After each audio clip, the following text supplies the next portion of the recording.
Will democracy survive the next couple of years?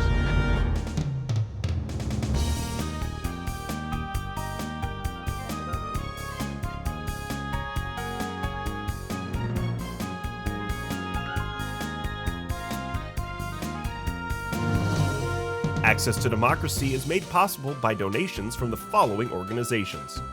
Thomson Reuters, a global company with expertise and insight to unravel complex situations in the areas of law, tax, compliance, government, and media. Their worldwide network of journalists and editors keep customers up to speed on relevant global events. Thomson Reuters, The Answer Company. Crutchfield Dermatology, a full-service treatment center and Medi-Spa in Eagan. Their goal is to help you look good and feel great with beautiful skin. With service built around courtesy, dignity, and respect, Mayo-trained Dr. Charles Crutchfield personally treats each patient and is acknowledged as one of the nation's best physicians. Truestone Financial, with locations in Minnesota and Wisconsin, has proudly served its members since 1939. Truestone engages, educates, and supports its members to ensure they have the tools to empower their financial well-being. Truestone Financial, your neighborhood credit union. Learn more at truestone.org. Edina Eye Physicians and Surgeons, a division of Twin Cities Eye Consultants, has proudly served the Twin Cities for more than 55 years now, in 7 convenient locations.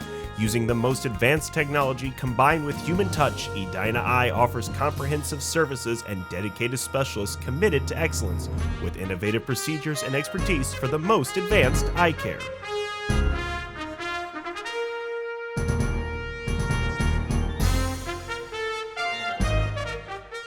Welcome once again. Another session of Access to Democracy. Alan Miller with you. And we have a return guest, a guest who has been with us many times over a couple of decades, and a gentleman who's considered to be one of the top 10 lawyers in the United States, probably in the world. You certainly know him, and you've seen him many times. Mike Ciresi, welcome back. Alan, thank you very much. It's good to be back. Great to see you again. Although this is very unusual, we're not in person, we're on Zoom. And you're in Florida, so that's even more unusual, but Zoom allows us to do things like that. We won't be back we won't be back into the studio until at least July. And it's worked out very well though with the Zoom, because Avi has really acquired all the Zoom talents, and we have been able to proceed as usual. Wonderful. And yes, we are in Florida. We just got down this week. We're going to be down here for about 10 days. And I have to say, Alan, the weather is spectacular.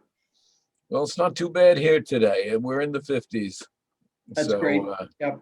Of course, we're supposed to have snow on Tuesday, but I won't mention that. In any event, one of the things I wanted to mention is that you were the attorney in the famous tobacco case, the case that has brought tens of millions of dollars to the revenues of Minnesota.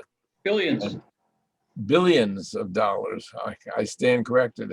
And lo and behold, this week, we get an article in the paper that the state has settled a tobacco settlement case. And what that case was is one of the companies that was involved in the forever payments to the state sold to another company, and the tobacco companies thought that, well, this is a good way for us not to pay the millions every year that we have to pay, so we'll just omit it. And they started doing that. And then we got an attorney general by the name of Keith Ellison, and Keith Ellison went to them and he said, you know what? We're going to get Mike Ciresi involved in this because you're reneging on your obligation. They heard the name Ciresi. They immediately settled and were willing to pay back all the arrears that they owe. So thanks to Mike Ciresi once again. Well, I don't know if Ellison did that or not. That probably would have been a good idea. But yes, they did try to renege on the settlement. I think it was RGR. It wasn't all the companies. It was RJR. They sold a number of their brands, Cool, I think Winston, and they said they were thereby relieved And the successor company who purchased the brands was not obligated either. And of course, the court said that that was wrong. And I assume that this was just an accounting. I hope they recovered everything that that was owed to the state. Well, As you know, Alan, all the money goes into the general fund every year, and that money still is going in from the settlement, and it will go in perpetuity as long as the companies are selling cigarettes or their successors are selling cigarettes in the state of Minnesota. and certainly that has certainly helped over the years. It also enabled you to establish the Ciresi Foundation, and tell us what that has accomplished. Well, we're very proud of the Ciresi Foundation for Children. It's, we have a great board. It's a very diverse board of 9 people. We have made grants within the state of Minnesota, some outside of the state. 9/11, we made some to New York, but primarily within the state of Minnesota to educational institutions and other institutions that deal with children. The total amount that's been distributed over the years is around, I think it's up to around $25 million right now. So on an annual basis, we distribute anywhere between $1.7 million and $2 million. We've established scholarships for African-American males at St. Thomas, University of St. Thomas in Augsburg. We support many charters and non-charters. We've put millions of dollars both into the St. Paul and Minneapolis public school systems. So it's been a very effective spokesperson for quality education for all of our children.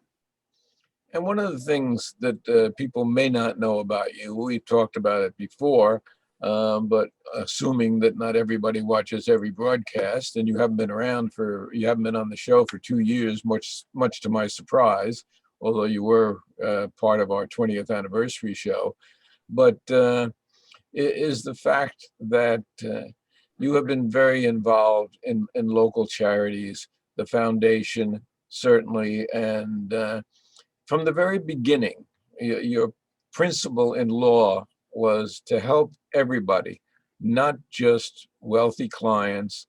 And you have always done pro bono work.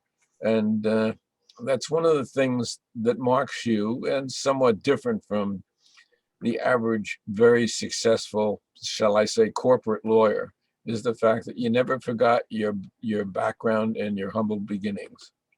Well, as you know, Ellen, my father had a 7th grade education. My mom died when I was in 7th grade from cancer. She had suffered for about 5 years. And, we came from modest beginnings. And I was very fortunate to get a very quality education. First, the good old Notre Dame nuns at St. Andrew's Grade School started me on my course. And then at St. Thomas Academy and St. Thomas College, I learned that what we should do in life is serve a life of purpose in communion with others to serve the common good. And, we've tried to do that. I've been very, very fortunate to work with outstanding people during my entire career. And I might add predominantly women who have been spectacularly successful in their own right. And what we've accomplished as a team. And, Minnesota's been my home. I was born there, educated there, lived there my entire life and still do. And so I owe the state a lot, and we've tried to pay back. And you've now, you left your original Robbins Kaplan home, and you formed Ciresi Conlon, which has now grown to, I think, about 15 lawyers, many of whom are women. Correct. Yeah, we're up to now 17. And I was at Robbins Kaplan Miller and Ciresi for 44 years almost. It was a great place when I was there. And I have nothing but fond memories of it. But we wanted to start a little bit smaller and wanted some flexibility to do more of the type of work that you just mentioned, the pro bono, and working with people who really need your help. So that's what we've done. But we've also represented large companies. In my career, I've represented governments, the government of India. I've represented the state of Minnesota. So I believe in our philosophy, and we all believe in our firm, that the law is for everybody and there ought to be a level playing field. And so we've tried to provide that for people who otherwise didn't have the resources. And I know it's something that you can't talk about, but you are also an attorney involved in the Bremer Bank case, their battle with the trustees, which is an ongoing battle. I don't know where it's going to end up, but you probably don't either at this point. But Well, I have a good. Every lawyer has a good idea where they think it's going to end up. I represent the trustees, and yes, I am involved in it. And you're also correct. I will not talk about it because I never talk about litigation that's ongoing unless the other side says something that I need to respond to. now you said something about the fact that you've had a lot of women who have been instrumental in your career. So let's talk about Mario Cuomo, because I don't know where to start. Should he resign? Not Mario Cuomo, but Governor Cuomo. Yeah. Should he resign? You know, it's funny. I said Mario. The governor said he's not a politician. He served state, federal, local office. He has a bridge named after his father, who was governor, and he says that he's not one of the political people. But here he is now involved with 7 allegations against him. What's the path forward for him, or is there a path forward for him? Well, in today's world, it's a very difficult path. There's 2 aspects to it, I think, and number one is the COVID aspect, which and the nursing home aspect, which frankly I'm also equally troubled about, because information apparently was withheld from the public with respect to what was taking place by the state's actions with regard to the nursing homes. Made him look much better in terms of statistics.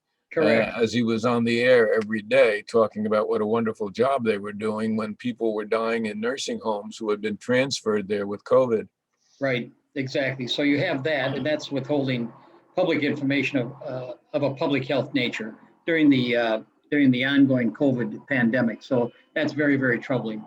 And equally troubling is the allegations that are made. I think we have to be careful on allegations. Certainly, when you have 7 people coming forward, it builds the appearance and credibility of the initial claim. But you have to wait until all the evidence comes in on that to make the determination. And I think that should be done quickly. It's for the people of the state of New York to decide whether he should get out or not, or will be removed or not, I suppose is a better way to put it. And for he himself, he's got to sit back and say, can I be effective anymore? And that's really what you're in office for. The office isn't yours. You hold it as a temporary custodian. And I think you have to take a look at yourself in a situation like this and make a decision on what's best for the people. But it's presumptuous for me to jump in on things like that. Yesterday I was listening to the news, and there's a young woman, and I forget, it's Teen Magazine or something like this. She's a young African-American woman in her 20s.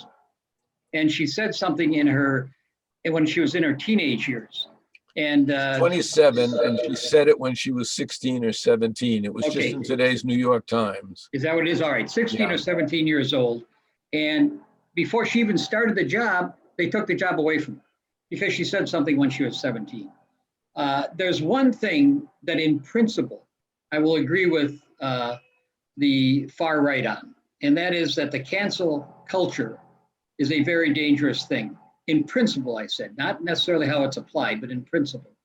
If you just hold people to things that they said when they were young, none of us would have any positions. Everybody, no matter what race they are, what ethnicity they are, what religion they are, have said things that they wish they could take back, or they've made some type of act that they wish they hadn't done.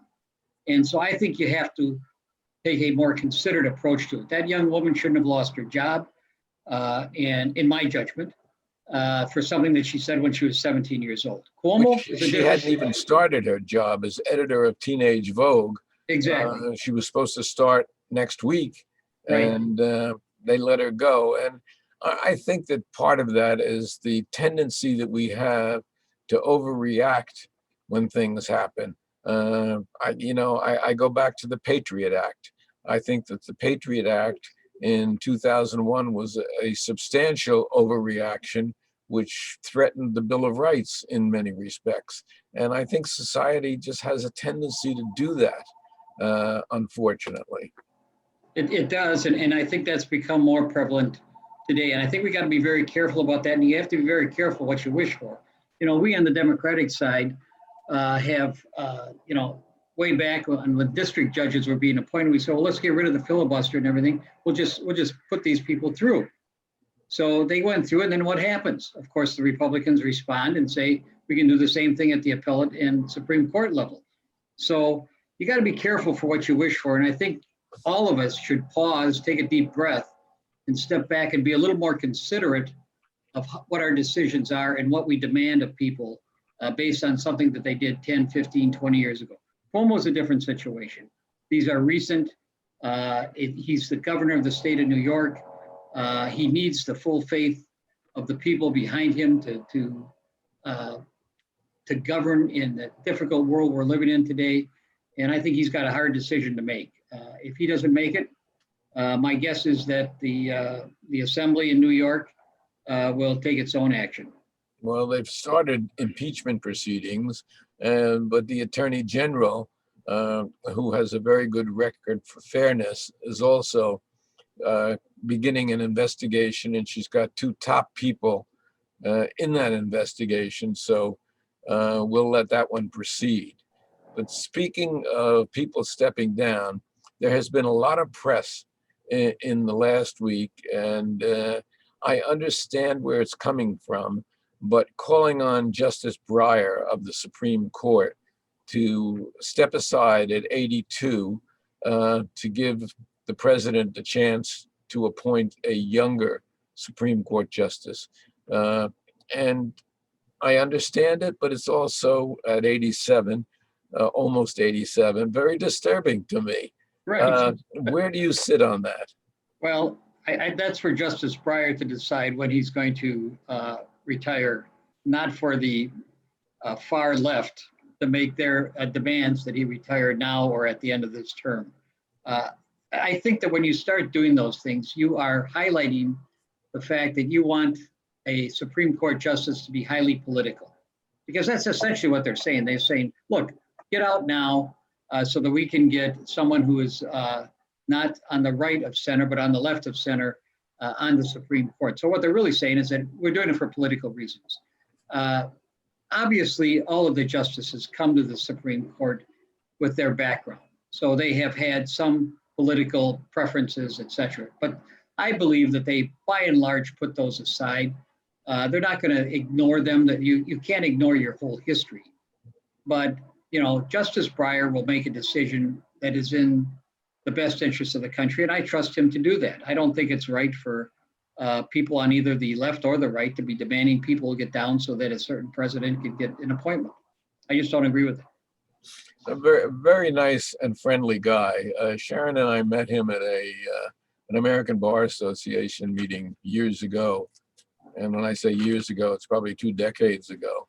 But outgoing, friendly, Yeah. and to this day, still a very competent and able justice. He is, Alan, and that, you know, and you raise a good point. You're 87 years young. You're still growing up.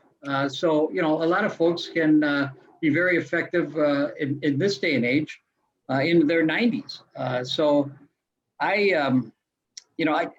what I'm troubled by these types of demands is that in the end of the day, it sort of undermines the credibility of the court system, the Supreme Court. It erodes a little bit the belief that they will act independent of politics. And that's my concern, because you really have to have respect for the court system in this country. It's an equal branch of government, and it's one that is supposed to be apolitical. Now, I'm not naive enough to say it's totally apolitical, because it isn't, but we have to make sure that it is to the greatest degree possible.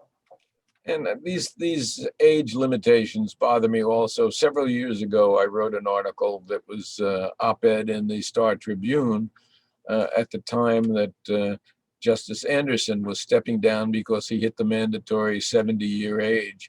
Right. And then another justice came shortly after him who hit 70, Alan Page. Right. And it was very troublesome to me that these men were really bulwarks of justice and knowledge, and they had to step aside.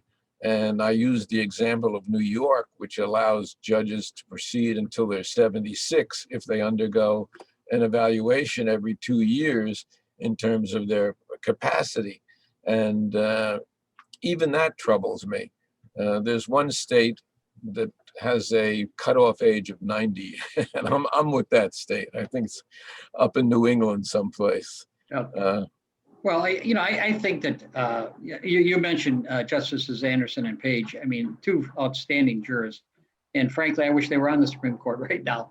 But I think there is a point in time. Myself, if I were a judge sitting on a bench, at a certain point, I'd say it's time for me to move on for younger blood to get on.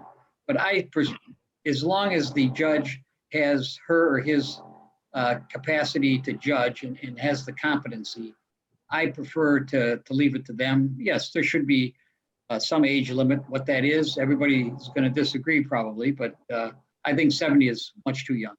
I do too. And speaking of attorneys and lawyers and judges, what about attorneys who behave like Attorney General Barr or Rudy Giuliani? Should somebody step forward? Should the Bar Association step forward? Should there be disciplinary action for really untoward conduct beyond political? Really?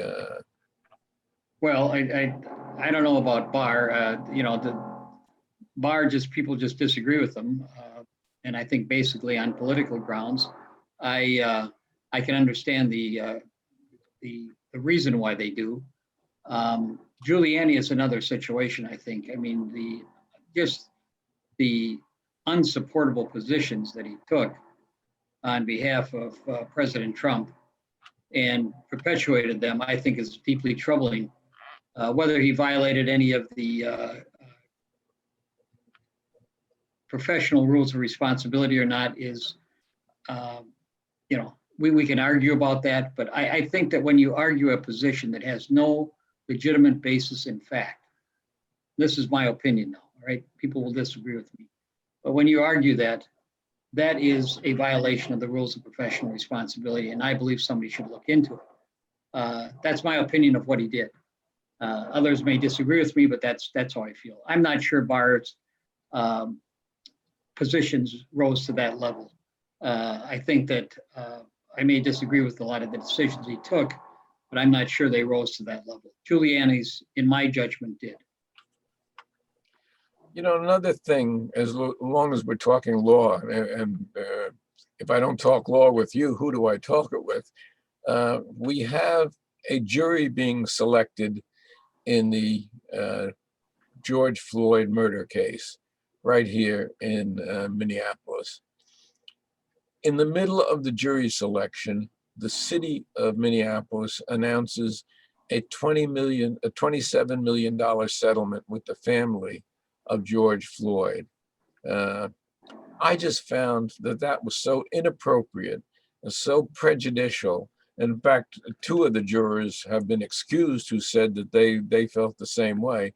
I can't imagine what the city council and the mayor were thinking of to make that announcement that they couldn't sit on it until the end of the trial, whenever, rather than when jury is being selected for a very important trial. I'm glad you raised this issue because now I am going to get a little political. The city of Minneapolis does not have leadership. They have, there's no adults in the room, either at the council level or at the mayor's level. I will say that bluntly. We've seen it time and time again. This one is incredible to me. The family of Floyd could have been taken care of on an interim basis, and they should have been.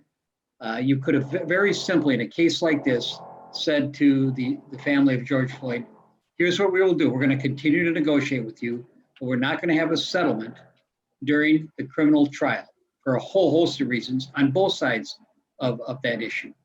And so we will provide some money to you to make sure that the family is taken care of in the short term, and that will not be prejudicial to either party.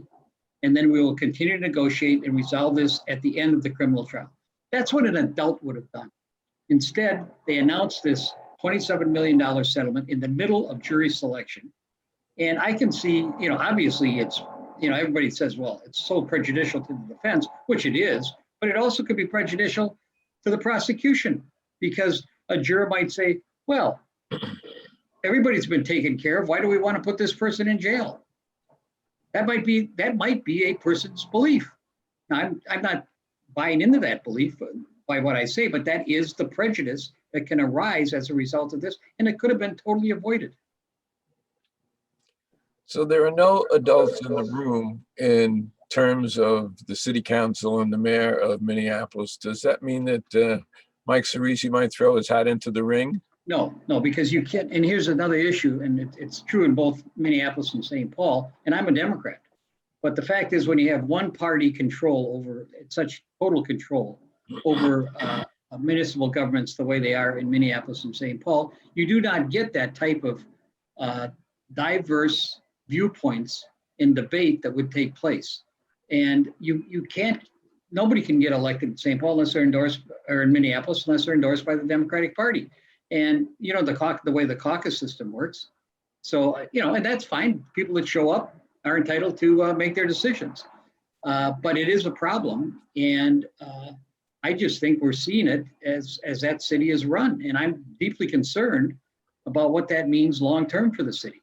You and I remember, Alan, going back, where there were people of Republican persuasion on the city council and actually being mayors in these cities.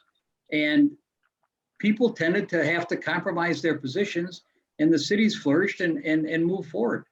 And I'm deeply concerned that that's not going to happen in Minneapolis. St. Paul's is in better shape.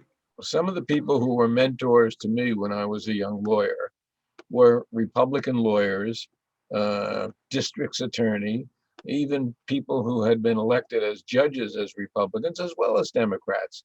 And really, I treasured those relationships with those people. We seem to be in an age of such partisanship now that it's either my way or the highway. And it's very, very disturbing to me.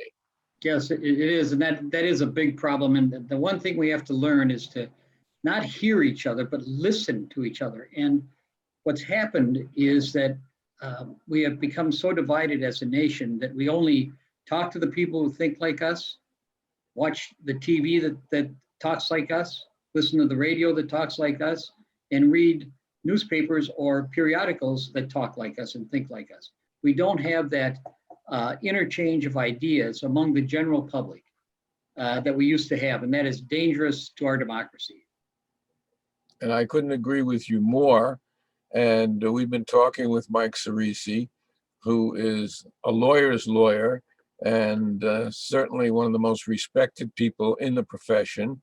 He's talking to us from Naples, Florida today, soon to be back here, and we'll be enjoying Twins games, hopefully, in the not too distant future. Mike, thank you so much, and have a good rest of your time down there. Thank you, Alan, and best to Sharon. You take care of yourself. Stay healthy. And to Ann, back to you. Thank you.